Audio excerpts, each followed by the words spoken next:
Salam saudara-saudara yang terkasih di dalam Tuhan Yesus Kristus. Puji syukur kita panjatkan kepada Allah Bapa di dalam nama Tuhan Yesus Kristus, karena hanya oleh kasih karunia-Nya kita boleh sama-sama merenungkan firman Tuhan pada hari ini. Kiranya melalui renungan sederhana ini kita semua semakin diteguhkan, dikuatkan, dan dimampukan untuk hidup sesuai dengan kehendak-Nya. Sahabatku, sebelum mulai mendengarkan firman Tuhan, mari kita berdoa. Ya Bapa, kami datang menghadap hadirat-Mu dengan hati yang penuh syukur. Terima kasih untuk hari baru dan kesempatan yang Kau berikan kepada kami untuk merenungkan firman-Mu. Kami mohon Roh Kudus-Mu hadir dan menuntun hati serta pikiran kami, supaya setiap kebenaran yang kami dengar boleh tertanam dan berbuah dalam kehidupan kami. Kiranya setiap kami yang mendengarkan dimampukan untuk bukan hanya menjadi pendengar, tetapi juga pelaku firman. Dalam nama Tuhan Yesus Kristus, kami berdoa dan mengucap syukur. Amin. Sahabat firman kehidupan yang terkasih, setiap orang di dunia ini memiliki sesuatu yang dianggap paling bernilai atau paling berharga. Ada yang mengejar harta kekayaan, ada yang membanggakan kepintaran, ada pula yang mengandalkan kekuasaan. Tidak jarang identitas seseorang sering diukur dari status, jabatan, kekuatan, atau pencapaian yang dimilikinya. Namun firman Tuhan justru mengajarkan nilai yang berbeda. Mari kita membaca dua ayat Alkitab berikut ini. Yeremia 9 ayat 24. Tetapi siapa yang mau bermegah, baiklah bermegah karena yang berikut, bahwa ia memahami dan mengenal aku, bahwa akulah Tuhan yang menunjukkan kasih setia, keadilan dan kebenaran di bumi. Sungguh semuanya itu kusukai, demikianlah firman Tuhan. Filipi 3 ayat 8. Malahan segala sesuatu kuanggap rugi karena pengenalan akan Kristus Yesus Tuhanku lebih mulia daripada semuanya. Oleh karena Dialah, aku telah melepaskan semuanya itu dan menganggapnya sampah supaya aku memperoleh Kristus.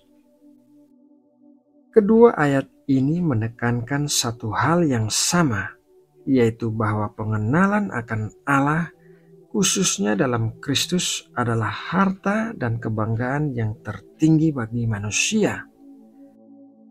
Dalam ayat sebelumnya, Nabi Yeremia menyampaikan teguran Tuhan kepada orang Israel yang membanggakan kekuatan, hikmat, dan kekayaan mereka.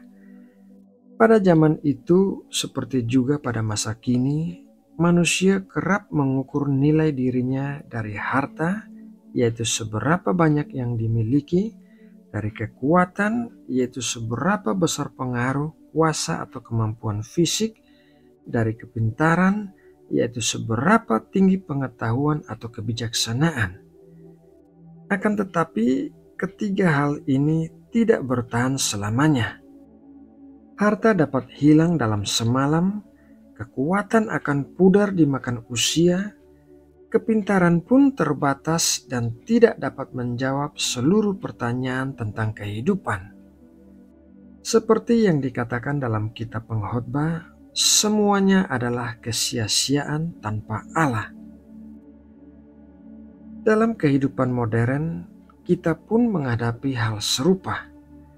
Banyak orang berlomba-lomba menimbun materi, mengejar popularitas di media sosial, atau meraih prestasi setinggi mungkin. Tidak ada yang salah dengan berusaha memiliki semuanya itu. Tetapi masalahnya adalah ketika kita meletakkan nilai diri dan harapan masa depan hanya pada hal-hal tersebut. Firman Tuhan mengingatkan kita bahwa semua kebanggaan duniawi adalah hal yang fana atau tidak kekal. Mari kita baca kembali Filipi 3 ayat 8. Malahan segala sesuatu kuanggap rugi karena pengenalan akan Kristus Yesus Tuhanku lebih mulia daripada semuanya. Oleh karena Dialah, aku telah melepaskan semuanya itu dan menganggapnya sampah supaya aku memperoleh Kristus.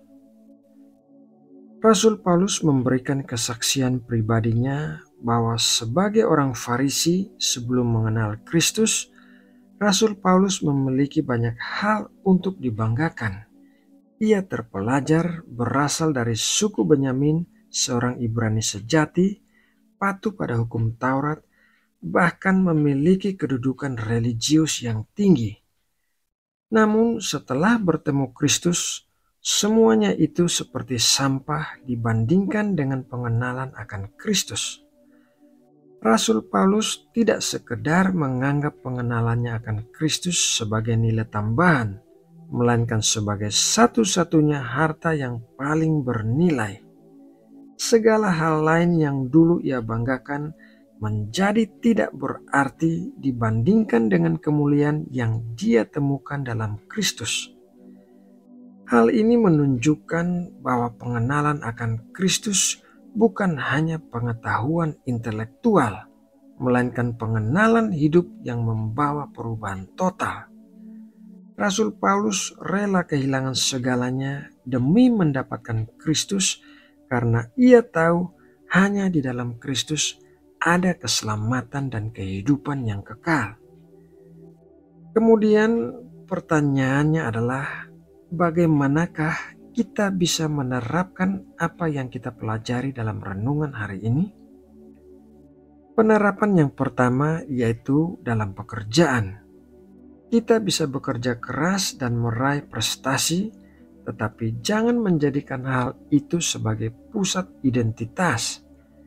Ingatlah bahwa nilai kita bukan berasal dari jabatan, gaji, atau status, melainkan dari Kristus yang menebus kita. Penerapan yang kedua yaitu dalam keluarga. Sebagai orang tua, pasangan, atau anak, kita dipanggil untuk membangun relasi bukan semata berdasarkan keberhasilan materi, melainkan berakar dalam kasih dan kebenaran Allah. Penerapan yang ketiga yaitu dalam pelayanan. Panggilan pelayanan bukan untuk mencari nama atau pujian, melainkan supaya Kristus dikenal dan dimuliakan. Hasil pelayanan yang sejati bukan diukur dari banyaknya orang yang memuji, tetapi dari seberapa banyak hidup yang diarahkan kepada Kristus. Penerapan yang keempat yaitu dalam pergumulan hidup. Ketika menghadapi penderitaan, kegagalan, atau kehilangan, kita belajar untuk tetap berpegang bahwa harta terbesar kita bukanlah apa yang bisa kita simpan, melainkan Kristus yang tidak akan pernah meninggalkan kita. Sahabat firman kehidupan yang terkasih, bayangkanlah seorang yang sudah mengumpulkan harta selama puluhan tahun, rumah mewah, mobil mahal, dan simpanan besar di bank. Suatu ketika ia sakit keras dan semua yang dimilikinya menjadi sia-sia. Uang bisa membeli obat tetapi tidak bisa membeli kesehatan, apalagi hidup yang kekal. Sebaliknya, seorang yang sederhana yang mengenal Kristus mungkin tidak memiliki banyak harta di dunia, tetapi hidupnya dipenuhi dengan damai sejahtera, sukacita, dan pengharapan yang kekal. Inilah bedanya bermegah dalam dunia dan bermegah di dalam Tuhan. Sahabat firman kehidupan yang terkasih, dalam renungan firman Tuhan hari ini, Nabi Yeremia mengingatkan kita untuk berhenti membanggakan hal-hal yang fana atau duniawi. Rasul Paulus menegaskan bahwa hanya pengenalan akan Kristus yang bernilai kekal. Jadi pertanyaan untuk kita renungkan hari ini adalah, apakah kita masih bermegah dalam hal-hal yang fana? Apakah kita sudah menemukan harta sejati dalam Kristus? Kiranya mulai hari ini kita bisa melihat segala sesuatunya dengan perspektif yang baru, bahwa dunia ini hanya sementara, tetapi mengenal Kristus adalah harta abadi yang tidak tergantikan. Oleh karena itu, marilah kita menjadikan pengenalan akan Allah sebagai harta kita yang paling bernilai. Nah, sahabatku, demikianlah renungan firman Tuhan hari ini. Mari kita satukan hati untuk berdoa menutup waktu saat teduh kita. Bapa Surgawi, kami bersyukur untuk firman-Mu hari ini yang kembali mengingatkan kami bahwa pengenalan akan Engkau jauh lebih berharga daripada segala harta dan kekayaan dunia. Ajar kami ya Tuhan untuk tidak terikat pada hal-hal yang fana, melainkan menaruh hati kami hanya kepadamu. Kiranya kebenaran yang kami renungkan hari ini menjadi pelita bagi langkah kami, sehingga setiap keputusan dan perjalanan hidup kami selalu berpusat pada Engkau. Tolonglah kami agar semakin haus akan hadirat-Mu, setia mencari wajah-Mu, dan terus bertumbuh dalam pengenalan akan kasih-Mu yang tiada tara. Terima kasih ya Bapa, di dalam nama Tuhan Yesus Kristus kami berdoa dan mengucap syukur. Amin.